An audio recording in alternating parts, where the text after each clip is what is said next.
চলো আজকে আবার একটা রান্না নিয়ে চলে এসেছি। মূলা মাছের ঝাল চচ্চড়ি, সরু সরু আলু দিয়ে ঝাল চচ্চড়ি। তো রান্নায় চলে এলাম, আর কড়াইতে তেল গরম হয়ে গেল। যাওয়ার পর কালো কালো জিরে ফোড়ন দিলাম, আর ফোড়নটা ভাজা ভাজা হয়ে যাওয়ার পর ওর মধ্যে একটুখানি হলুদ দিলাম। তেলের উপর হলুদ দিলে কোনো মশলা দিলে সেটা ছিটিয়ে আসবে না। তো এরপর আমি পেঁয়াজ বাটা দিয়ে দিলাম 1 চামচ।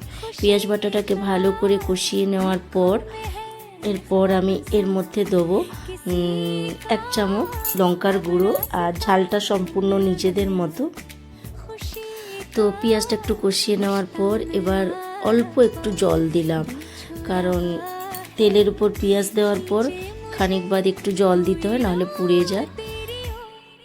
আর গ্যাসের ফ্লেমটা একদম মিডিয়ামে থাকবে। তো লঙ্কার গুঁড়োও দিয়ে দিলাম। লঙ্কার গুঁড়ো দিয়ে দেওয়ার পর একটু কষিয়ে নেওয়ার পর আবার অল্প একটু জল দিয়ে দিলাম। তো এই রান্নাটা ভীষণ খেতে ভালো লাগে, ভীষণ সুন্দর। তারপর দেখো সরু সরু আলু কেটে রাখা ছিল, ওগুলো দিয়ে এই মশলাটার সঙ্গে কষিয়ে নিচ্ছি। তারপর পরিমাণ মতো লবণ দিয়ে দিলাম, আবারও একটু কষিয়ে নেব। আর তারপর জল দিয়ে আমি 2-3 মিনিটের জন্য ঢেকে দেবো। তো দেখো আলুটাকে ভালো করে কষিয়ে নিলাম, লবণ দিয়ে দিলাম, তারপর জলও দিয়ে ভালো করে রান্না করে নিচ্ছি। তো অবশ্যই তোমরা এই রান্নাটা ট্রাই করবে, ভীষণ খেতে সুন্দর লাগে। আর রান্নাটা খুব অল্প টাইমেও হয়, আর গরম ভাতে তো অসাধারণ লাগে। তো ঢাকনা দেওয়ার পর আমি ঢাকনাটা খুলে নিলাম। খুলে নেওয়ার পর আমি কষিয়ে নিলাম। এরপর এর মধ্যে দেবো 1 চামচ ধনে জিরে বাটা। মানে ধনে জিরে বাটাটাই 1 চামচ হবে, হাফ ধনে হাফ জিরে নিয়ে বেটে নিয়েছিলাম। তো তোমরা শিলনোড়াতেও বাটতে পারো, মিক্সিতে এত অল্প পরিমাণ বাটা হবে না, তো শিলনোড়াতে বাটাও ভালো, নয়তো ধনে জিরে গুঁড়োও দিয়ে দিলে হবে। তো এর মধ্যে আমি এবার 1 কাপ জল দিয়ে দিলাম।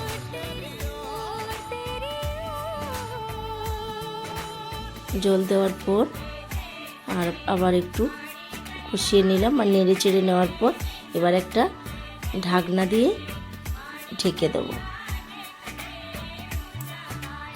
আর একটু ব্যালেন্সের জন্য একটু চিনি দিলাম। তো এটা অপশনাল, কারোর ভালো লাগলে দেবে, না লাগলে না দেবে। 5 মিনিট পর ঢাকনাটা খুলে নিলাম। তারপর ভেজে রাখা মাছটা আমি দিয়ে দিলাম। এরপর আবার একটু কষিয়ে নিচ্ছি। এই রান্নাটা খেতে সত্যি খুব খুব খুব ভাল লাগে। একটু ঝাল ঝাল হলে তো ভালোই লাগে।